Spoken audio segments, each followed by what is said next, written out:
여러분, 충격적인 통계 하나를 보여드리겠습니다. 20대 기독교인 중에서 교회에 나가지 않는 사람의 비율이 얼마인지 아십니까? 45%입니다. 거의 절반이에요. 20대 기독교인 10명 중 5명 가까이가요. 나는 하나님을 믿지만 교회는 안 간다고 말하고 있습니다. 이 사람들을 뭐라고 부르는지 아십니까? 가나안 성도라고 합니다. 교회에 안 나가를 뒤집어서 가나안이라고 부릅니다. 재미있는 이름이죠. 그런데 이 현상은 전혀 재미있지 않습니다.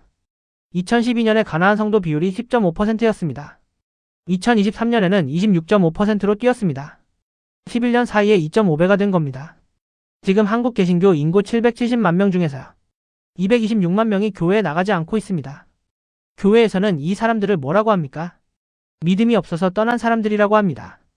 코로나로 후퇴한 사람들이라고 합니다. 정말 그럴까요? 그런데요.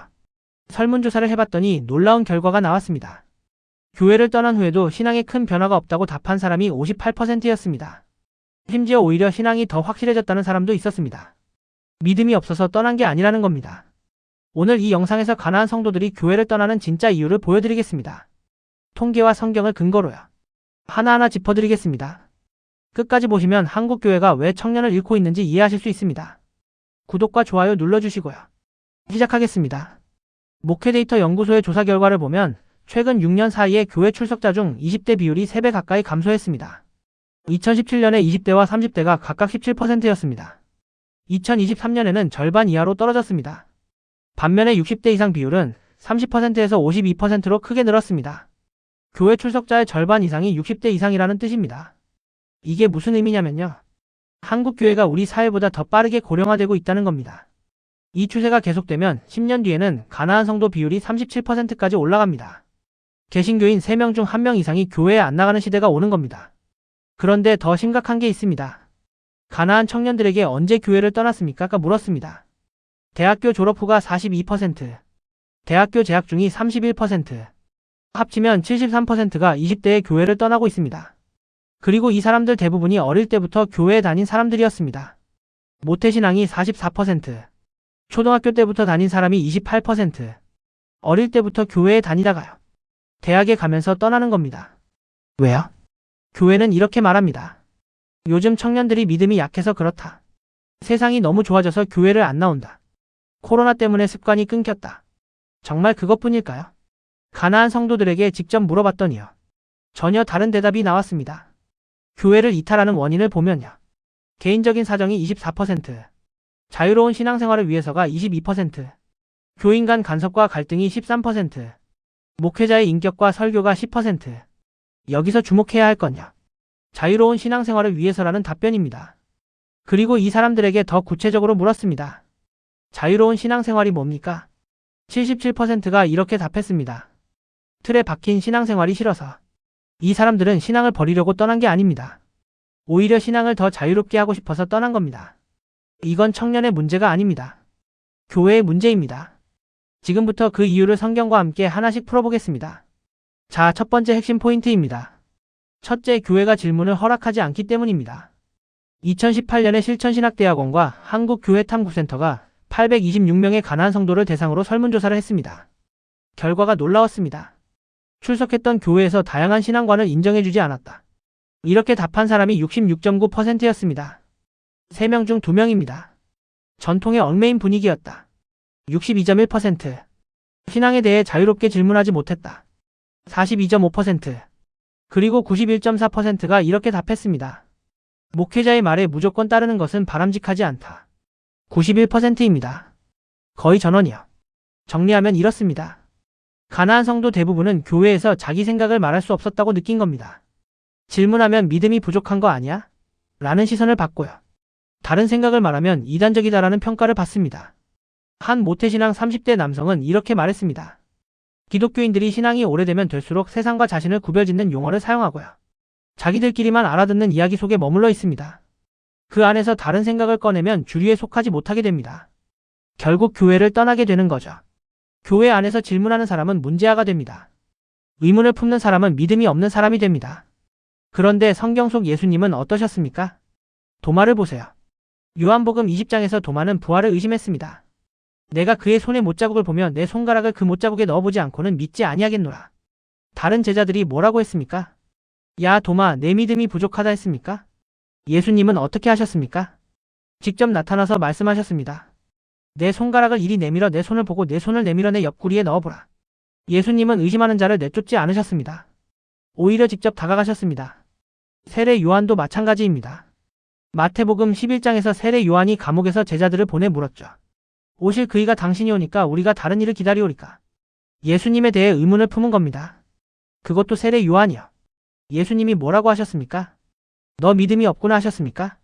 아닙니다. 예수님은 오히려 이렇게 말씀하셨습니다. 여자가 낳은 자 중에 세례 요한보다 큰 이가 일어남이 없도다. 의심하고 질문하는 사람을 칭찬하셨습니다. 예수님은 질문을 환영하셨습니다. 그런데 교회는 질문을 막고 있습니다. 질문을 막는 교회, 질문을 환영하시는 예수님.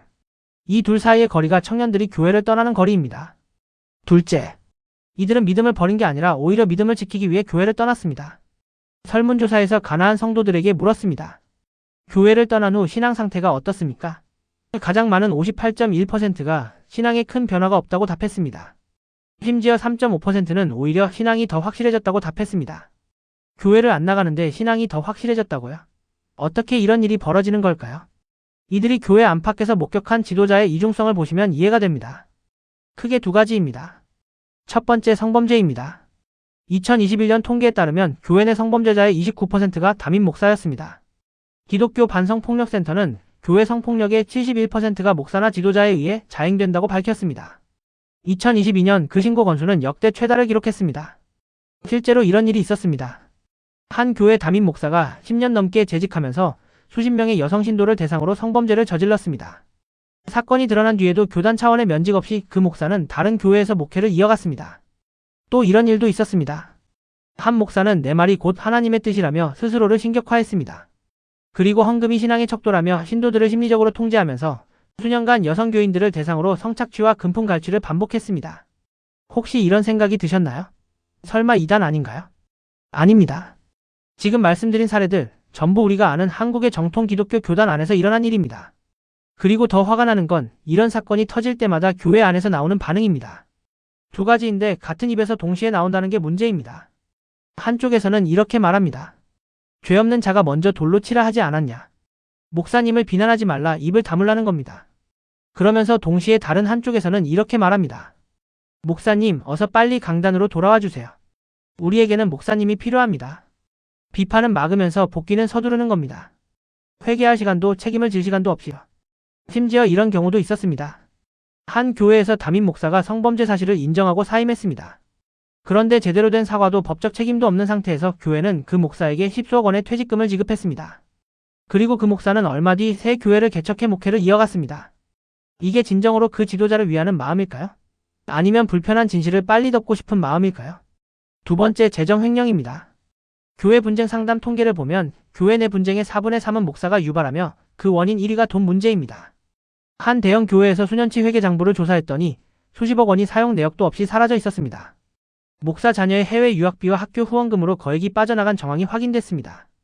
다른 선교단체에서는 대표 목사가 수억 원의 공금을 횡령하다 내부 감사에 적발됐습니다. 개인 명의로 고가 아파트와 콘도를 구입했고 단체 건물을 자기 부부 명의로 돌리기까지 했습니다. 밖에서는 월급을 받지 않는다고 했지만 실제로는 매달 거액을 수령하면서 직원들에게는 너희는 선교사라며 최저생계비 수준의 급여만 줬습니다. 이 두 가지 문제의 공통점이 보이시죠? 권위 돈. 그리고 그것을 내려놓지 않으려는 저항. 그리고 그 저항을 정당화할 때마다 꺼내드는 성경 구절. 맞습니다. 죄 없는 자가 돌로 치라는 예수님이 하신 말씀이죠. 그런데 이 말씀이 정말 이런 상황에 쓰라고 주신 말씀일까요? 본문의 맥락을 보세요. 서기관과 바리새인들이 가늠하다 잡힌 여성을 끌고 와서 돌로 죽이려 할 때 예수님이 그 살인 공모를 막으신 겁니다. 이 말씀은 가해자를 비판해서 보호하려고 하신 말씀이 아닙니다.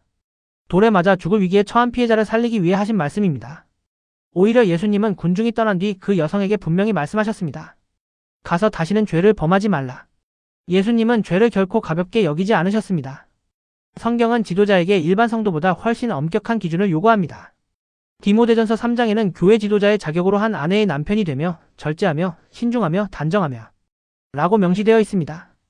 야고보서 3장 1절은 선생된 우리가 더 큰 심판을 받을 줄 알고 많이 되지 말라고 경고합니다.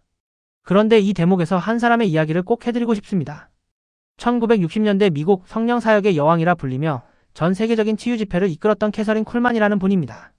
그녀는 사역 초기 이미 아내와 두 아들이 있는 전도자 버로우즈 왈트릭과 관계를 맺었고 결국 1938년 그 남자와 결혼까지 했습니다. 당연히 사역은 무너졌습니다. 성도들이 떠났고 교회 문은 닫혔고 두 사람은 수년간 미국 전역을 떠돌며 사역을 이어가려 했지만 어디를 가도 과거가 따라왔습니다. 하지만 그녀는 거기서 멈추지 않았습니다. 결혼한 지 6년이 지난 1944년 그녀는 왈트릭과 완전히 결별했습니다. 편도 기차표 한 장을 사들고 동쪽으로 떠났고 그 이후 왈트릭을 다시는 만나지 않았습니다. 그녀는 훗날 이 시기를 두고 이렇게 고백했습니다. 나는 하나님의 재단에서 죽어야 했습니다. 내 의지가 죽지 않으면 사역도 살아날 수 없었습니다. 그 철저한 내려놓음 이후 그녀의 길은 달랐습니다. 1946년 펜실베이니아주의 작은 교회에서 다시 집회를 시작했고 그 자리에서 자발적인 치유의 역사가 일어나기 시작했습니다. 1950년에는 피츠버그로 무대를 옮겼고 강당이 매주 청중으로 가득 찼습니다. 1965년부터는 CBS 방송에서 나는 기적을 믿는다라는 프로그램을 진행하며 500회가 넘는 에피소드를 전국에 방송했습니다. 그녀의 집회에서 치유를 경험했다고 증언한 사람의 수는 생애 전체에 걸쳐 200만 명에 이른다고 알려져 있습니다. 베니 힌을 비롯한 수많은 사역자들이 그녀를 통해 성령 사역에 눈을 떴다고 고백했고 그녀는 20세기 성령 운동의 가장 중요한 선구자 중 한 사람으로 역사에 남게 되었습니다. 핵심은 이겁니다. 심판하시는 분은 하나님이십니다. 사람은 누구든 실수할 수 있습니다. 그러나 책임 회개, 회복 이 세 단계를 통과한 이후에야 비로소 강단에 다시 설 수 있습니다. 캐서린 쿨만이 걸어간 길이 바로 그 길이었습니다. 오늘날 한국 교회의 문제는 실수 그 자체가 아닙니다. 실수를 덮고 책임을 회피하고 성경 구절로 방어막을 치면서 회개도 없이 서둘러 강단으로 복귀하는 것입니다. 이건 캐서린 쿨만이 보여준 길과 정반대입니다. 이런 모습을 지켜본 청년들이 교회를 떠나며 버린 것은 하나님이 아닙니다. 하나님답지 않은 모습을 하나님의 이름으로 포장하는 가짜 거룩함을 떠난 것입니다. 이들은 자신의 신앙을 지키기 위해 더 이상 위선적인 공동체에 머물 수 없어서 밖으로 나간 신앙적 난민들입니다. 자, 세 번째 포인트입니다. 이건 많은 분들이 잘 모르시는 사실입니다. 20대 여성이 교회를 가장 빠르게 떠나고 있습니다. 한국 교회에서 전통적으로 여성 신자가 남성보다 많았습니다. 40대 이상에서는 지금도 여성 비율이 훨씬 높죠. 교회하면 떠오르는 이미지가 있잖아요. 권사님, 집사님 하면 대부분 여성분들이 떠오르죠. 그만큼 한국 교회는 여성이 떠받쳐온 교회입니다. 그런데요. 유일하게 20대와 30대에서만 이 패턴이 뒤집힙니다. 2025년 한국 리서치 조사를 보면요. 20대 개신교 신자 비율이 13%입니다. 그런데 이 안에서 남성이 여성보다 더 많습니다. 30대에서도 마찬가지입니다. 전체 연령대에서 여성이 더 많은데요. 젊은 세대에서만 여성이 더 적다. 이건 한국교회 역사에서 전례가 없는 현상입니다. 왜 이런 일이 벌어지고 있을까요? 한국교회는 평균적으로 보수적인 사회관을 갖고 있습니다. 위계적인 문화가 강하고요. 의사결정 구조에서 여성의 목소리가 제한되는 경우가 많습니다. 한 교회의 목사가 여신도를 성추행했던 사건이 있었습니다. 그때 교회가 한 일이 뭐였습니까? 피해자를 의심하고 사건을 덮으려 했습니다. 피해자에게 너 혹시 신천지 아니냐며 물었다고 합니다. 이런 일을 지켜본 젊은 여성들이요. 교회를 어떻게 느꼈겠습니까? 이 교회는 나를 보호해주지 않는구나. 여기서 내 목소리는 들리지 않는구나.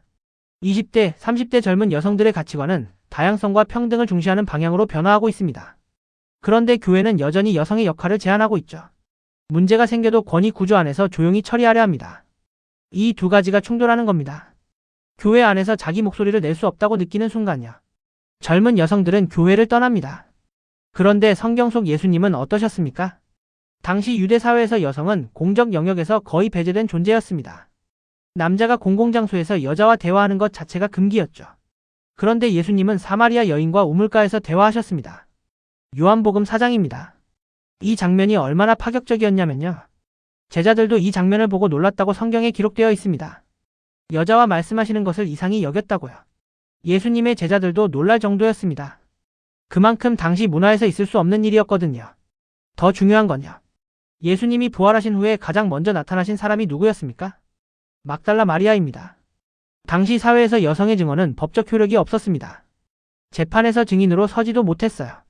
그런데 예수님은 인류 역사상 가장 중요한 사건인 부활의 첫 번째 증인으로 바로 그 여성을 선택하셨습니다. 남자 제자 12명이 있었는데요. 부활 소식을 가장 먼저 전한 사람은 여성이었습니다. 이것이 예수님의 방식입니다. 문화가 배제하는 사람을 오히려 세우시는 분. 목소리를 빼앗긴 사람에게 가장 먼저 말을 건네시는 분. 그런데 오늘 한국교회는 어떻습니까?